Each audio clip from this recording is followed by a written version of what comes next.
जरा एक ऐसे ट्रेड डील के बारे में सोचिए जो दुनिया के सबसे बड़े लोकतंत्र को दुनिया के सबसे बड़े सिंगल मार्केट से जोड़ दे। एक ऐसा समझौता जिसमें ग्लोबल पावर बैलेंस को बदलने की ताकत हो। आज हम इसी ऐतिहासिक भारत ईयू व्यापार समझौते की परतें खोलने जा रहे हैं। इसे सभी व्यापार सौदों की जननी कहा जा रहा है और ये कोई छोटी मोटी बात नहीं है। साइज, स्कोप और इसके जियोपॉलिटिकल नतीजों को देखें तो ये सौदा वाकई बहुत बड़ा है।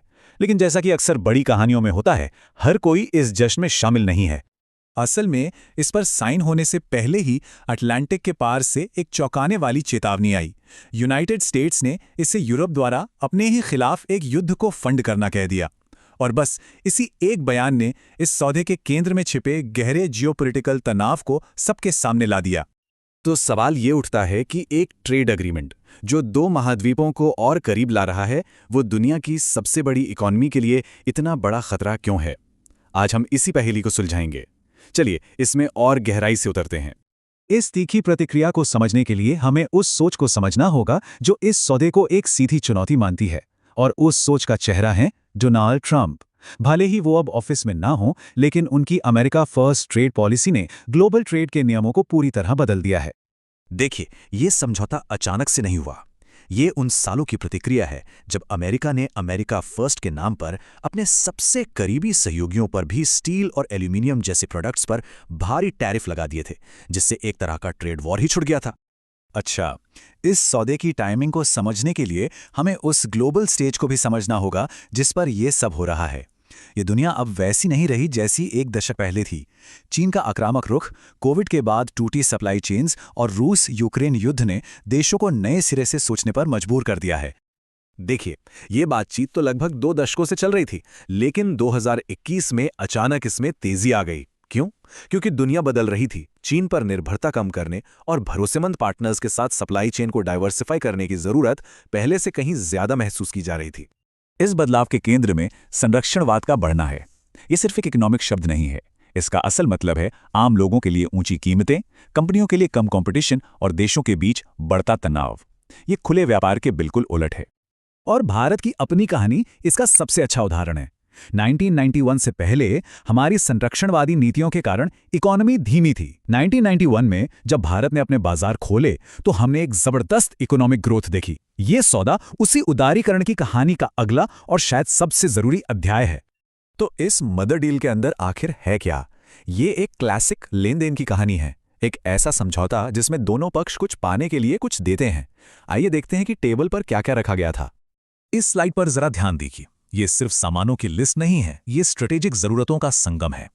भारत के कपड़ा और फार्मा उद्योगों को यूरोप के 45 करोड़ अमीर कस्टमर्स का बाजार मिलता है। वहीं यूरोपियन कार कंपनियों और लग्जरी ब्रांड्स को भारत के बढ़ते मिडिल क्लास तक सीधी पहुंच मिलती है। और सबसे जरूरी बात, दोनों को एक दूसरे के रूप में चीन और अमेरिका पर अपनी निर्भरता कम करने का एक विकल्प मिलता है। इसका मतलब क्या है? इसका मतलब यह है कि भारत से यूरोप भेजे जाने वाले लगभग हर सामान पर, चाहे वो तिरुपुर की टी शर्ट हो या सूरत का हीरा, अब कोई इंपोर्ट ड्यूटी नहीं लगेगी।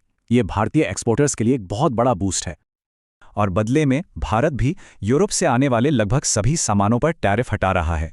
इसका मतलब है कि भारतीय कस्टमर्स को यूरोपियन कारें, चॉकलेट्स और वाइन सस्ती मिल सकती हैं और भारतीय कंपनियों को बेहतर यूरोपियन मशीनरी तक आसान पहुंच मिल सकती है। तो ये सब हमें हमारे शुरुआती और सबसे जरूरी सवाल पर वापस लाता है। ये सौदा जो साफ तौर पर भारत और यूरोप के लिए एक विन विन सिचुएशन है, वो यूनाइटेड स्टेट्स के लिए इतनी बड़ी समस्या क्यों माना जा रहा है? इसका जवाब इन 3 पॉइंट्स में छिपा है। पहला, अमेरिका का मोलभाव करने का दबदबा कम हो जाता है। अब वो भारत को ये कहकर नहीं डरा सकता कि अगर हमारी बात नहीं मानोगे तो हम तुम्हारे सामान पर टैरिफ लगा देंगे। दूसरा, ये एक ऐसा ट्रेड ब्लॉक बनाता है जो डॉलर या अमेरिकी नियमों पर आधारित नहीं है।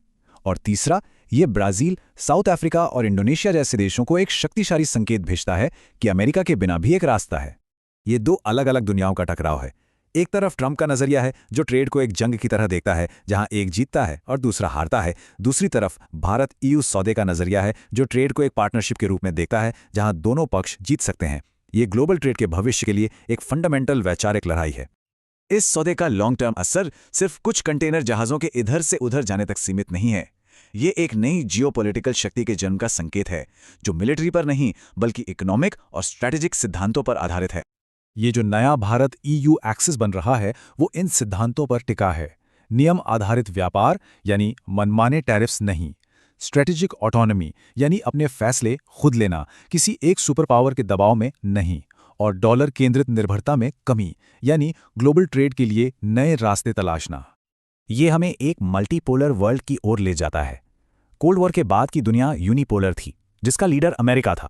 अब हम एक ऐसी दुनिया की ओर बढ़ रहे हैं जहां पावर के कई सेंटर्स हैं, अमेरिका, चीन, यूरोप, भारत। ये दुनिया ज़्यादा कॉम्प्लेक्स है, लेकिन शायद ज़्यादा बैलेंस्ड भी। और ये हमें एक आखिरी और बहुत ही जरूरी सवाल पर लाकर छोड़ देता है। क्या ये सौदा वो पल है जिसे हम यूएस सेंट्रिक ग्लोबल इकोनॉमी के अंत की शुरुआत के तौर पर याद करेंगे? ये तो सिर्फ वक्त ही बताएगा। लेकिन एक बात पक्की है, ग्लोबल चेसबोर्ड पर चालें चली जा चुकी हैं और ये खेल हमेशा के लिए बदल गया है।